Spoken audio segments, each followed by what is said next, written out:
The Oklahoma City Thunder's future has never looked better as the media and league are finally paying notice and paying attention to how good these young players on the Oklahoma City Thunder's roster really are, as the latest rankings for the top 25 players, 25 or younger, on the Ringer came out, and there were 3 Thunder players that were on that list. What up? It's Bryson Akins here from the Thunder Digest video for you guys today. It's hard to talk for me for some reason right now today, but before we get into all this, though, I want to take a moment to recognize just about 12% of you guys coming back and watching these videos are subscribed. The other 88% of you guys that are coming back and watching are not subscribed to the channel. So all I got to say is if you find yourself coming back and you enjoyed the content, go ahead, hit the subscribe button. It's the best way to support the channel and stay up to date when a new video drops on this channel. Without further ado, we'll go ahead and get into what I've got for you guys today. You may have seen it already. You guys probably, had a few feelings and thoughts about it, saying like, oh, maybe we should have been higher up in some of these categories with our players, blah, blah, blah, blah, blah. Oh, maybe we should have had someone else added in with this top 25. But the Ringer's top 25 list for the players 25 or younger in the NBA came out. We had 3 players on this list. As you can see here, we had Shai Gilgeous-Alexander there. And then Jalen Williams, J-Dub, and then Chet Holmgren, Cheddar right there on that list, 8, 7, and 3. And a lot of people were thinking on this list, oh, Chet should have been higher than Tyrese Maxey and Tyrese Halliburton. Some people were thinking differently, that maybe they should have stayed there, but Paolo Banchero should have been up there a little bit as well. And a lot of people saying SGA just came off second place in the MVP voting. Why is he not number 1? Why is Victor there, and why is Anthony Edwards there? I think he's number 2 personally, because they had to go into marketability factor, what they bring to the team, how well they are set for the future, their past seasons. And so that's why I kind of think Victor is definitely number 1 in that list because of his marketability, the potential he has, the fact that he won Rookie of the Year. I believe he was 2nd Defensive Player of the Year, was just named all defensive first team, and so that kind of plays in that factor there of his marketability, his awards, accolades. But seeing Anthony Edwards over him really shocked me. And then I was going in and reading, thinking about marketability and where they're at, and it really kind of hit why they were ranked at certain spots there, especially with the backgrounds and bios that they gave for them, talking about what they bring. First with Jalen Williams, J-Dub here, going to go ahead and talk about this. He was top 100 rankings, by the way. They have this on here. He was 37th. He was up there, and I agree with that spot as well. His overall score was 39.3. They have his stats: 19 points, 4 rebounds, 4 assists, and a steal a game on 59% efficient field goal shooting on 71 games played. The reason for hope, there's a rangy two-way destroyer lurking in here that can create shots for himself, play make for teammates, and get the clamps out on the other end. This season, he showed even stronger on-ball juice and displayed an ability to be the hammer in late-game situations. In many fourth quarters, with MVP runner-up Shai Gilgeous-Alexander catching a breather on the bench, Williams would carry the offensive weight for the Thunder and start the Avalanche. He's only in his 2nd year, is still developing, and shot near 43% from 3 this season. In the league ravenous for long wings that can score and defend, he's gold. The reason for doubt that they had, of course, they're talking about his 2nd-round playoff performance, as he did struggle. And first off, that's his first ever playoff experience right there. So you're always going to struggle there when it's your first time in the playoffs, just being honest. You're not going to have the greatest time there. It's a different breed. The playoffs are a different environment. And then their bold prediction, I kind of agree with here. Williams will win a finals MVP before the age of 30. He will be wearing 1 gold shoe and 1 black shoe. Before he races the trophy, he will speak glowingly of dogs and bark into the mic. I like that. I like how they brought in the dogs and the barking, because he kind of started this whole thing here with the Thunder media after all the wins, going and doing the interviews, barking in the microphone, talking about all his teammates are dogs. And then the finals MVP, I could see him as that type of player that ultimately changes the outcome of a finals appearance and wins us NBA championship here in OKC and win the finals MVP over the likes of Shai Gilgeous-Alexander and Chet Holmgren, just because of his ability to be able to just take over a game. Because a lot of people will forget about him because of those 2 guys that we have in Chet and Shai. And speaking of Chet, going into him now, what they had to say about him, His top 100 ranking was 41. His overall score was 39.7. Averaged 16.5 points, 8 rebounds, 2 assists, 2 blocks on 59 efficient field goal percentage, and played every single game this year. And his reason for hope that they had during the crucible of this year's NBA playoffs, Chet has proved he is already at the vanguard of paint protection, and he's doing it in lineups where he's the only big on the floor. In other words, Chet, a rookie, is the only thing between the Thunder defense and the rim. Oh, and did I mention that he's incredibly spacing the floor out to the three-point line and flashing on-ball juice?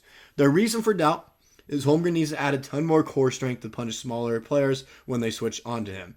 He's very weak, as we know. But their bold prediction was kind of talking him up, and then also saying he won't ever win a Defensive Player of the Year award because of Victor Wembanyama. They said he'll always be one of the top 1% defenders in the league, but he won't ever win it because of Victor Wembanyama also being in the league. I could see him squeezing by one of them from him when Wemby has a down year. Let's say he's just not playing as well. We'll say worst case scenario, for some reason Wembanyama gets injured, which I don't want that to happen because he's one of the top players in the league already with how young he is and how much he's brought to this league already, marketability-wise, fans-wise, sales-wise. Don't want to see that happen. But that's the only way I can see him, winning that Defensive Player of the Year award. And so I see that bold prediction that they have for them coming true because of how dominant Victor Wembanyama has already been as a defensive player and as well as an offensive player. But then going into the guy that led this team to the playoffs, kind of kept the series alive against the Mavericks in all 6 of those games, Shai Gilgeous-Alexander, whose top 100 ranking was number 4, which that right there, I don't agree with. You're a runner-up in MVP. How are you not ranked number 2 in the league? Well, anyways, 45.8 was his overall score when talking about marketability, stats, accolades, all that good stuff, and averaged 30 points per game, 5 rebounds, 6 assists, 2 steals, and played 75 games this year. The reason for hope, Gilgeous-Alexander in just his 6th NBA season was runner-up for this season's MVP award. He can average a hyper-efficient 30 points in his sleep, cares about defense, and couldn't care less about his individual celebrity. A faultless franchise player. Keyword there. Franchise and then player. Those are the 2 keywords in there. Reason for doubt, aside from being the worst actor, singer, and an inescapable, extremely confusing commercial that has tortured millions on a daily basis for several months, there aren't any. And their bold prediction was SGA will make Converse cool again. So right there, they're already mentioning how he does, there's no downsides to him. There's they know he's going to win an MVP at one point sometime in his career if he keeps on putting up these numbers. There's no reason to doubt him. There's not really a bold prediction because nothing's really out of the air with him. Everything seems feasible, even Defensive Player of the Year. Even though he wasn't all NBA defensive team, averaging 2 steals a game, and him being who I would think our 2nd or 3rd best defender on this team, kind of struck me. Him not winning being on that all defensive team, whatever. It's fine. Neither was Lou Dort, which a bunch of players are talking about, but SGA, I believe, should be 2 right there over Anthony Edwards because of what he's done this season, what he did the past seasons, already being All-NBA, first team 2 years in a row now. It's just one of those things where I kind of see him, even marketability-wise, I can see him being a little bit better because there's just something about him.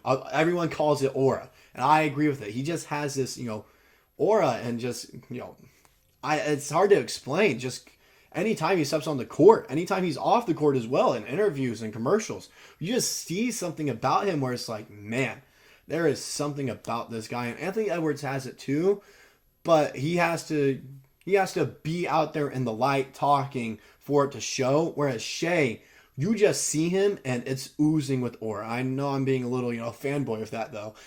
I think the reason they have Anthony Edwards though over him is because of his personality off the court. He's a guy that's going to be talking. He's a funny dude. I'm not going to lie. He's hilarious off the court. He's going to be one of the top players in the league for years to come, even though I hate his fan base. They have all this Anthony Edwards fans. I know they all hate these Shai Gilgeous-Alexander fans over here in OKC as well. But there's something about him that just speaks that he can be the face of the league because of how he acts on and off the court and just how he plays. And so I can kind of see that. And another thing too, We don't just have these 3 young players when the Ringer was talking about this. It's not like we just have 3 young players that are going to carry us for years to come. We have multiple here. We have multiple. When you look at this list, now a few of them might be gone, but you look at these ages and just ignore some of these guys that are going to be free agents in this offseason, and kind of our older guys here like Kenrick, and then also Gordon Hayward and Bismack being free agents here. But you have Oos, 21. Then you have Dort, 25. Flagler, 24. Giddey, 21. Shai, 25. Chet, 22. Isaiah Joe's only 24. He's one of the top bench players in the league. Keontae Johnson, 23. Olivier Sarr, 25. Cason Wallace, 20 years old. He hasn't even reached 21 yet. Lindy Walters, who's our career two-way guy over here, he's 26. He's still young. Aaron Wiggins, 25. J-Dub, 23. J. Will, 21. So as you can see there, we're young for years to come. We've built out this team already, and it is good we've gotten them this playoff experience already, because some of these guys that we have that are young, they'll stick around, will take pay cuts to stick with this team and stick with their guys to win a few championships and just have this team chemistry. And it's kind of put the league on notice and the media on notice and recognizing, man, this Thunder team is scary and it's going to be dangerous for years to come. But that's all I got for this video. I wanted to just get your guys' thought about this. Do you think Anthony Edwards should be 2 over Shai there at that 3 spot? And then also, do you think there's another guy on our team that can make their way on the list next season, such as a Cason Wallace? Let me know in the comment section, and we'll see you guys in the next video.